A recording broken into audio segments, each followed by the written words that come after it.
Hello friends, नमस्कार।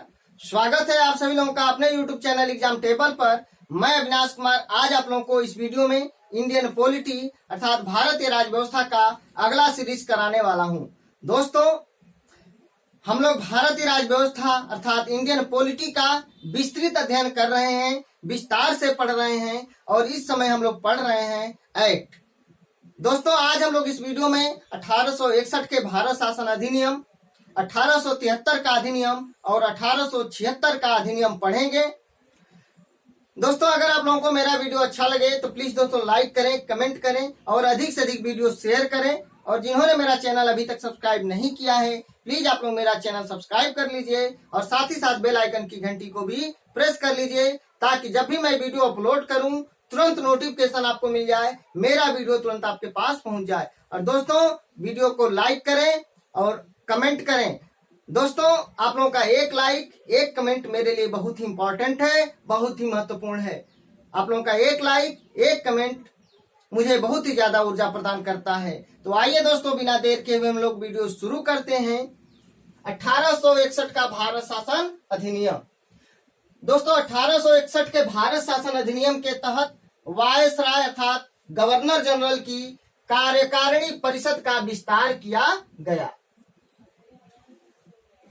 उसके बाद दोस्तों 1861 अधिनियम के तहत ही विभागीय प्रणाली का या मंत्रिमंडलीय प्रणाली की शुरुआत किया गया। दोस्तों, 1858 के भारत शासन अधिनियम के तहत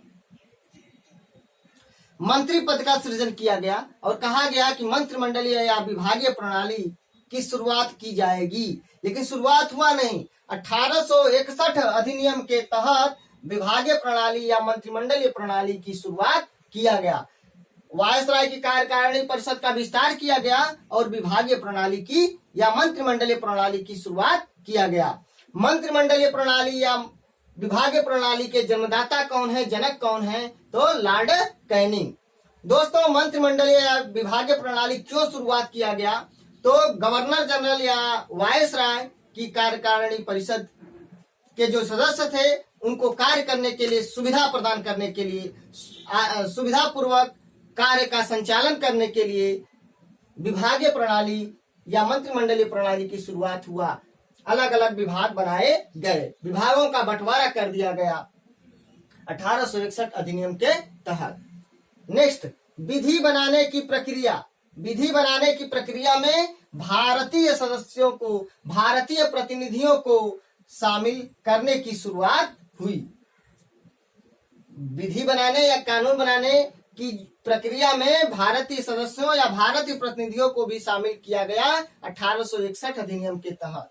नेक्स्ट, वायसराय यानी गवर्नर जनरल कुछ भारतीयों को विधान परिषद में गैर सरकारी सदस्यों के रूप में मनोनीत कर सकते थे।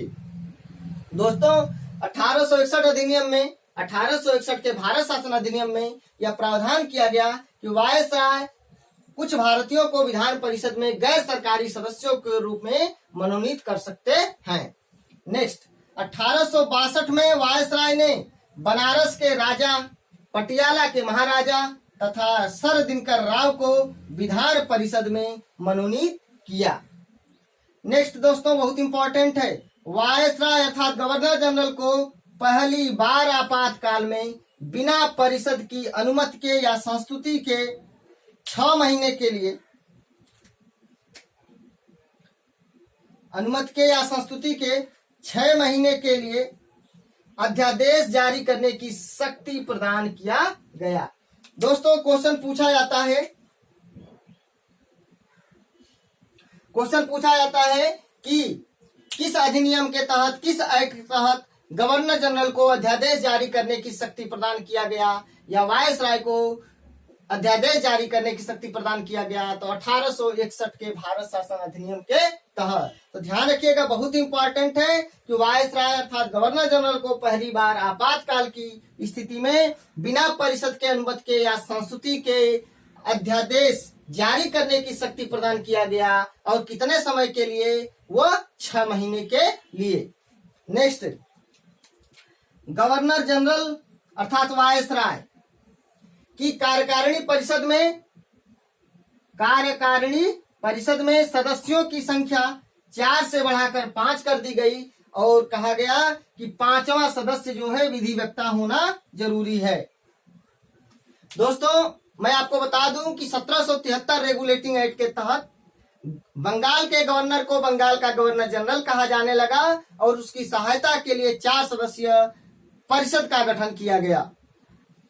उसके बाद दोस्तों 1784 का पिट्स इंडिया एक्ट के तहत गवर्नर जनरल की परिषद के सदस्यों की संख्या 3 कर दी गई, अर्थात 4 सदस्य को 3 सदस्य बना दिया गया।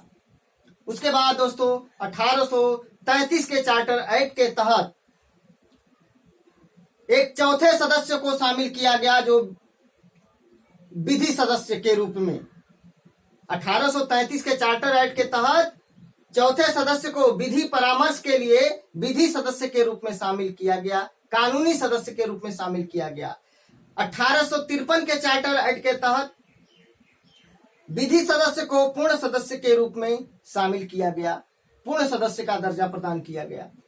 उसके बाद 1861 अधिनियम के तहत एक 5वें सदस्य को शामिल किया गया गवर्नर जनरल की परिषद में और वह 5वें सदस्य विधिवेत्ता होना जरूरी था, कानूनी जानकार होना जरूरी था।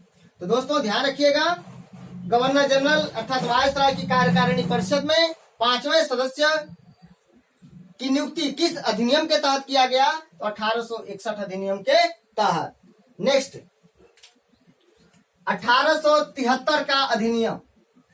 दोस्तों इस अधिनियम में यह प्रावधान किया गया कि ईस्ट इंडिया कंपनी, EIC का मतलब ईस्ट इंडिया कंपनी। दोस्तों इस एक्ट में यह प्रावधान किया गया कि ईस्ट इंडिया कंपनी को किसी भी समय भंग किया जा सकता है, किसी भी समय विघटन किया जा सकता है ईस्ट इंडिया कंपनी का। उसके बाद दोस्तों 1 जनवरी 1884 को east India company EIC, east India company को औपचारिक रूप से भंग कर दिया गया, भंग कर दिया गया। तो ध्यान रखिएगा 1873 अधिनियम के तहत ईस्ट इंडिया कंपनी को कभी भी भंग किए जाने का प्रावधान किया गया, व्यवस्था किया गया और 1 जनवरी 1884 को ईस्ट इंडिया कंपनी को औपचारिक रूप से भंग कर दिया गया। नेक्स्ट शाही उपाधि अधिनियम 1876। इस एक्ट के तहत गवर्नर जनरल तथा अर्थात वायसराय, इस एक्ट के तहत गवर्नर जनरल अर्थात वायसराय की कार्यकारिणी परिषद में 6ठे सदस्य की नियुक्ति की गई और 6ठे सदस्य की जिसकी नियुक्ति की गई उसे लोक निर्माण का कार्य सौंपा गया।